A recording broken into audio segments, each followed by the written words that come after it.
Bienvenue dans le nouvel épisode des Saperli Poulettes en région Centre-Val de Loire où nous avons été à la rencontre de notre Saperli artiste Vanessa Pierras, artiste muraliste.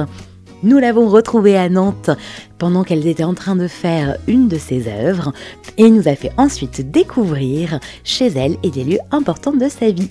On vous laisse découvrir tout ça.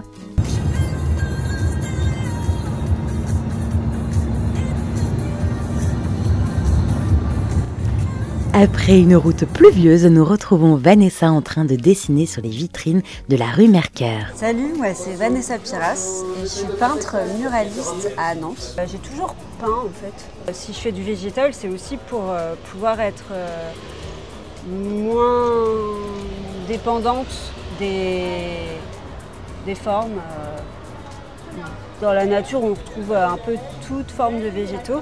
Et c'est ça qui est intéressant, notamment quand je fais des projets participatifs. Les gens, ils ne peuvent pas se tromper. Ça parle à tout le monde. Voilà, c'est ça. Une plante, c'est une plante. Elle peut avoir telle ou telle forme, ça restera... On comprend que c'est une plante, quoi. Voilà.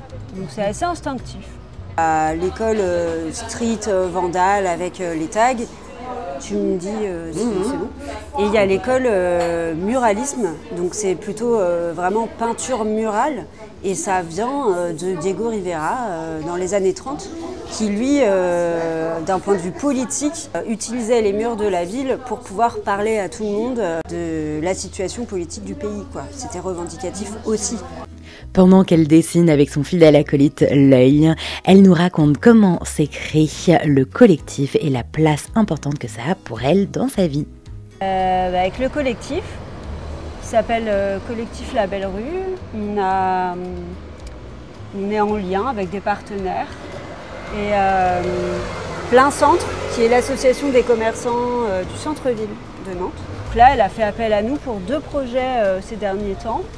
Un projet qui consistait à mettre de la couleur dans une rue autour de l'hôtel de ville à Nantes. Et donc on a peint sur des poteaux, des potelets comme on dit. Donc c'est réparti les potelets, potelets. Et moi aujourd'hui, donc je me suis greffée à ce projet avec Nico de peindre sur des vitrines dans la rue Mercœur. Toujours pour égayer, donner de la couleur et sur le thème du végétal, donc c'était parfait pour moi parce que c'est mon thème. Voilà. Elle nous partage également comment elle organise sa vie d'artiste. Si je décide que demain je vais pas bosser, en fait je vais pas bosser. Ça arrive rarement, hein, mais c'est plutôt chouette d'être libre comme ça. Après, il y a d'autres contraintes, c'est que pour que ça marche, faut être à fond tout le temps. Là, ça fait 4 ans. La veille du confinement, j'ai arrêté, j'ai démissionné. Nous la questionnons ensuite sur ses différents projets. Il y a 1 an et demi, avec ma collègue et copine Tanala, on a fait une fresque géante dans un couloir géant. Dans le centre qui s'appelle le Camps, et c'est un centre qui aide les enfants malades. Voilà. Et donc il y a plein de professionnels qui travaillent là-bas, il y a beaucoup de passages et c'était tout neuf. Et le but de notre venue, c'était de mettre un peu de dynamisme, de couleur et faire en sorte que les enfants identifient les professionnels qu'ils vont rencontrer et l'endroit de leur cabinet. Parce qu'en fait c'est un couloir qui fait, mais je ne sais plus combien de mètres de long, mais qui est vraiment énorme.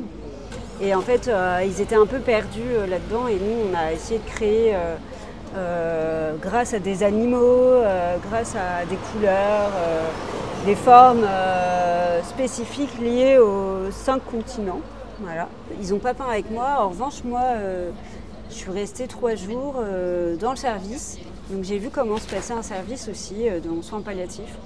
Je félicite grandement les infirmiers et les infirmières qui travaillent là-bas. Le projet a duré 3 semaines. C'était un grand projet. Gros truc. Ouais. C'était vraiment grand. Et donc c'était un super projet. Et bref, on met ça de côté. Et 6 mois après, je suis invitée sur un festival de street art qui est génial, qui s'appelle Plein Champ.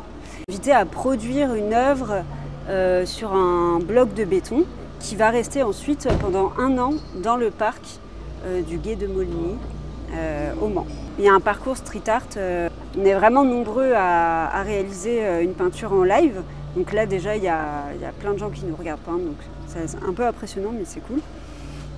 Et ensuite pendant 1 an ça reste dans le parc. Et je reçois un message quelques semaines après cette fresque d'un couple de parents qui aimeraient faire une fresque sur un pignon de leur maison. Et ils ont trouvé ma fresque au Mans, ils ont trouvé qu'elle correspondait au style qu'ils voulaient avoir sur leur pignon, donc ils me contactent comme ça.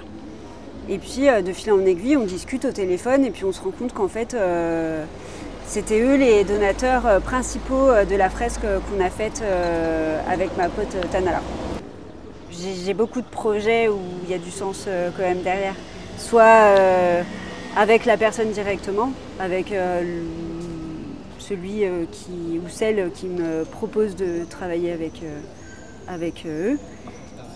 Mais soit le sens il est dans le but. En gros, je travaille pas mal dans des structures sociales ou dans des structures médicales ou dans des structures éducatives. Et là, c'est du sens direct parce que c'est pour faire pour les gens, faire avec les gens. Et ça me parle pas mal. Mais parfois, il y a des particuliers aussi. Et j'entre un petit peu dans leur vie. Enfin, un petit peu. Il va y avoir une fresque de moi chez eux. Donc, de toute façon, il y a quelque chose de très fort qui se crée quand même. Puis, je suis pas du genre à être... Enfin, je suis assez perméable aux émotions, etc. Enfin, c'est un truc... ça transpire, quoi. En tout cas, c'est un travail... qui combine un peu tout ce que j'aime, quoi. Enfin, on me laisse faire mon métier de peintre, ça c'est juste trop bien. Et puis je travaille avec les gens. Une démarche qui a du sens et qui se retrouve dans tout son travail. Avec Nico, on fait tous les deux pas mal d'ateliers en participatif. Donc en fait, on fait des fresques murales composées avec des gens, parfois, et les gens... ou réaliser. Voilà, avec eux. Donc on les initie quelque part.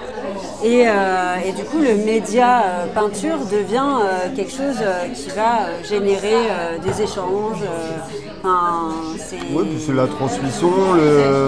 Alors toi, tu as plus la formation vraiment thérapeute. Art-thérapie. Moi, c'est plus... je l'ai fait avec ma pédagogie, ce que je trouvais bien, mais c'est des ateliers bien-être. Donc ça peut être avec des gens qui ont des troubles autistiques, des SECPA. C'est vrai que c'est un peu, tu vois, l'image qui me vient quand t'en parlais, je t'écoutais, il y a un côté accouchement en fait. Tu conçois, enfin t'as une commande, t'as une commande où tu sais que t'interviens à un endroit, tu mûris, donc ok, c'est quoi le mur, quelle taille, j'ai envie d'évoquer quoi, ou je suis dans quel style, est-ce que je vais changer, quel choix de couleur. Ok, tu fais ta maquette. Ok, tu arrives sur le mur, tu commences ton process. Là, c'est physique et puis tu remets en question aussi ce que tu as décidé avant en te disant ah tiens en fait maintenant avec l'échelle, je me rendais pas compte. Donc tu réajustes, tu dis est-ce que c'est la bonne décision et tout. Et après quand tu dis bon ben là c'est fini, là effectivement tu dis mais ouais tu as déposé quelque chose en fait, tu as un côté accouchement en fait, c'est vrai. On a ensuite voulu en savoir un peu plus sur la création de leur collectif avec 4 autres artistes. L'année dernière, on a proposé à Tanala un projet un peu ambitieux. Et donc elle, naturellement, elle en a discuté avec moi, avec Seb, avec Nico, et on s'est dit, bah allez, on y va tous les 4, quoi. Et c'est là que la Belle Rue est née, en fait. C'est vrai. Pour le moment, on commence ce truc de collab. Mais je pense qu'à un moment... Première collab avec l'œil. Ouais, c'est vrai. Me concernant, ouais, j'ai déjà fait avec les autres. Ouais. C'est vrai. On en reparlera dans 10 ans. Première fois avec l'œil. Aussi. En pleine page, c'est assez cool. Hein. Ouais. Très Mucha, très art déco, c'est très beau. Et du coup, là, le petit logo, c'est un cartel parce qu'on a organisé un événement qui s'appelle Pour l'amour de l'art.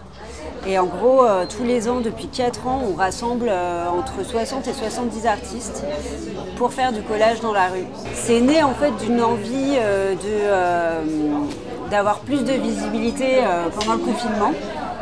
Les galeries d'art et les lieux d'exposition étaient encore fermés alors que certains grands magasins étaient ouverts. Donc nous, on n'avait plus de lieu pour montrer notre travail. On est plusieurs à s'être rassemblés, à s'être dit, en fait, on a besoin de montrer nos boulots, quoi. Et le public, pardon, et le public n'avait pas accès aux galeries et à l'évasion, donc voilà.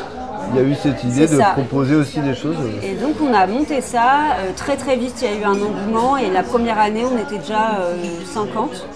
Et l'idée c'est de se retrouver autour du 14 février pour non pas fêter la Saint-Valentin d'une manière commerciale, mais de fêter l'amour de l'art. Voilà, donc on a appelé ça pour l'amour de l'art. Donc on se retrouve le jour J, il y a un moment convivial ensemble. Dans un endroit secret etc. Oui, tout est secret puisque quand même pas quelque chose dont on a l'autorisation. On essaye de ne pas ébruiter tout ça, tout est tenu secret. Une fois qu'on se lâche dans la rue, on fait des groupes en fait, et on passe notre journée ensemble, on cherche les meilleurs endroits pour coller, on donne des précautions, on distribue à tout le monde en fait un cartel pour noter ceci appartient à l'expo pour l'amour de l'art. C'est vraiment une expo à ciel ouvert. Donc après, dès le lendemain, les gens un peu qui suivent nos actus sont hyper au taquet pour aller découvrir qui a collé quoi. De la fin de la journée même des fois. Ouais, il y en a qui sont assez au taquet. La carte. Voilà. L'idée c'est de faire les premières photos aussi, tu vois. Oui, il y a une sorte de chasse au trésor qui est assez drôle. On a un peu le war, je sais pas si ça te parle. Nous continuons à papoter, à échanger sur nos vies, à découvrir nos similitudes chez Vanessa qui nous a accueillis pour la soirée et qui nous montre ses différents pinceaux, peintures et techniques, qui nous montre également tous les objets qu'elle chine dans différentes brocantes avant de les transformer en œuvres d'art, et elle nous parle des différentes techniques qu'elle utilise. Si je travaille vite, si je veux pas en mettre partout, je vais utiliser des Posca. Si j'ai envie que ce soit fluide, je vais utiliser des encres. Si j'ai envie qu'il y ait de la matière, je vais utiliser plutôt mes peintures murales. J'ai depuis quelques années commencé à faire des impressions de mes dessins. Maintenant, ça permet aux gens en fait de repartir avec un petit truc. Ouais. Et ils sont contents et ça coûte pas très cher. Et du coup, en fait, au fur et à mesure, comme je fais des nouveaux modèles tout le temps, parce que je bosse tout le temps, du coup, en fait, il y en a vraiment plein. En fait, c'est un collage que j'ai réalisé à travers les restes des peintures que j'ai fait avec des enfants. Les croquis que j'ai fait pour un restaurant italien, j'ai pris le contre-pied un peu de tout ce qu'on m'a dit à la fac. On m'a dit, les petites fleurs, c'est mignon, hein, mais c'est pas très art contemporain. Les motifs, ouais, les couleurs, bon, bof, quoi. Va plus loin. Donc je suis allée plus loin, c'est bon. Maintenant, 10 ans après, je fais ce que j'ai envie de faire. Voilà. Et ce que j'ai envie de faire, c'est des belles couleurs et faire plaisir aux gens, leur donner envie de sourire le matin, même si c'est pas tous les jours facile. Après une nuit au sec chez Vanessa, nous nous retrouvons sous le soleil pour le déjeuner dans un restaurant qui s'appelle Terra Nova, tenu par 2 sœurs, juste en face de la fresque de Vanessa. Du coup, avec le collectif La Belle Rue, on a été mis en relation avec le salon de tatouage qui se situe juste là, qui s'appelle Rhapsody Tattoo. Et on est rue Baron, à l'angle de la rue Baron et de la rue des Olivettes, à Nantes. En plein centre-ville, dans un quartier hyper animé, beaucoup d'artistes, c'est un quartier qui bouge beaucoup. Il y a énormément de collages de monsieur Sébastien Bouchard, membre de notre collectif La Belle Rue. Et donc vous voyez, d'ailleurs, Seb a fait la façade du tattoo shop. C'est juste méga stylé. Ouais. C'est impressionnant le détail. Ouais. Ah, j'adore. Il fait ça avec un tout petit pinceau. C'est des tout petits traits. Romuald, qui a le salon de tatouage, nous a proposé d'utiliser cet espace, ce grand mur qui va avec son shop, parce que c'était un mur qui était régulièrement tagué et il s'est dit ça serait cool de l'exploiter. Et donc il a contacté Sébastien. Et Seb a eu une super idée et il nous a contactés avec le reste du collectif pour faire un mur éphémère.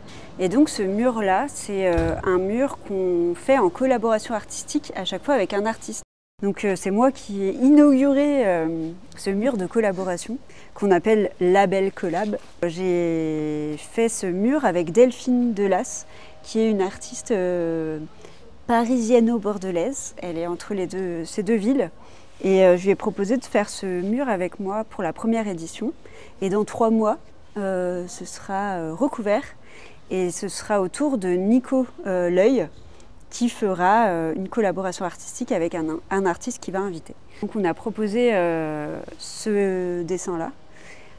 Et en fait, notre personnage, il semblait sortir de l'eau comme ça. Et j'ai créé des sortes de motifs colorés derrière qui peuvent s'apparenter à des algues ou peut-être même du minéral. Du point de vue technique, en fait, moi, je vais d'abord faire toutes les formes colorées, je les fais à la bombe. Au spray, à la spray. En fait, ça c'est à la spray et ça c'est au pinceau. Ok. Tu vois, là on voit les coups de pinceau. En fait, ce cercle est là, c'est une forme que j'utilise à chaque fois dans mes compos pour ponctuer un peu mes compositions et pour créer un peu de respiration parce que je travaille autour de la couleur et de l'association de couleurs, j'en mets partout.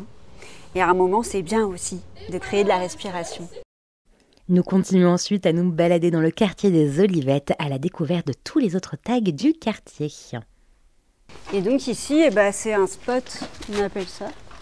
Des règles pour dire quand est-ce que tu peux recouvrir, quand est-ce que tu peux pas recouvrir? Il y a des règles implicites.